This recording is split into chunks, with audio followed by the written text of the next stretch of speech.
शान साहब, टैक्सेस लगाए भी गए, कुछ चीज़ों पर टैक्सेस जो थे वो पहले जैसे ही रखे गए, लेकिन सवाल वही कि वो लोग जो टैक्स नेट में नहीं थे वो तो नहीं हैं, वो तो अब भी आराम से हैं।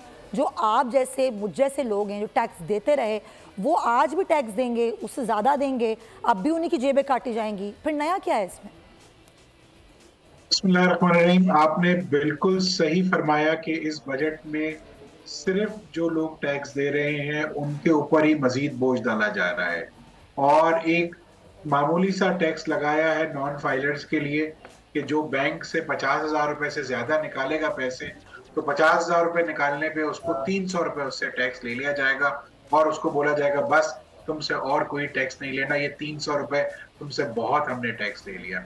लेकिन इसका असर ये आएगा कि मुझ पे, आप पे, हम सब पे जो है टैक्स का रेट बढ़ जाएगा। अभी आपने जैसे बजट की बात की कि बजट में तकरीबन जो है 9,200 अरब जो है वो टैक्स से हासिल करना है।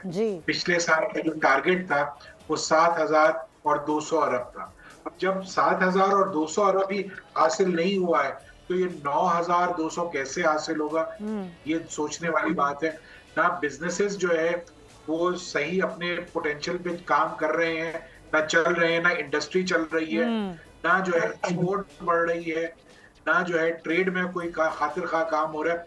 तो सवाल ये पैदा होता है कि ये जो टारगेट्स जो भी बनाए गए हैं ये जो है बहुत एम्बिशियस टारगेट्स हैं। नहीं और तो ये जो टारगेट्स बनाते हैं डॉक्यूमेंट्स में ही रह जाते हैं, इनकी रियलिटी तो कहीं होती नहीं है ज़िशान साहब।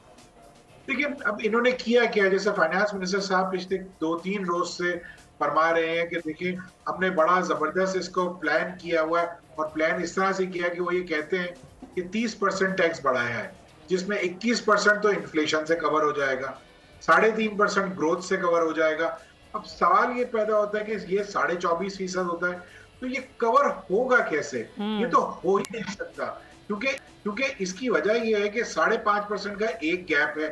इसके अलावा जो है आप ये देखें कि अगर टारगेट जो ऐसे बनाए जाएं कि जो अचीव करने जैसे हो, मुझे तो इस वक्त ऐसा लगता है कि ये जो भी टारगेट बनाए हैं इसमें ये बहुत जल्दी जो है ये एक और कोई मिनी बजट टाइप की चीज आएगी और हमें फिर मजीद टैक्सेस लगाने पड़ेंगे। क्योंकि अगर आप इस बजट को थोड़ा सा गौर से देखते हैं तो इस बजट में ना रिटेल सेक्टर के ऊपर कोई टैक्स लगाया गया, ना होलसेल सेक्टर के ऊपर कोई टैक्स लगाया गया।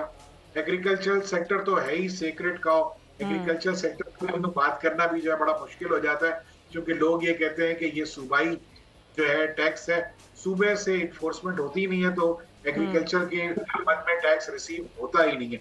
तो परेशानी ये है कि जैसे अभी आपके जो व्यूअर्स जिनका आपने थोड़ा सा सुनाया में बातचीत, वो सही कह रहे हैं कि किसी की तनख्वाह नहीं बढ़ेगी। जब तनख्वाह नहीं बढ़ेगी और महंगाई इतनी ज्यादा होगी तो कैसे फिर इंसान गुजारा करेगा ना।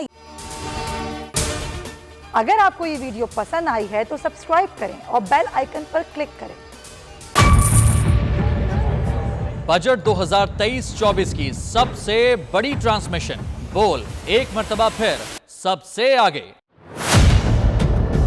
वजीर खजाना की बजट तकरीर की सबसे बड़ी कवरेज 62% अवाम ने देखा बोल की स्क्रीन पर। Welcome back to the budget transmission.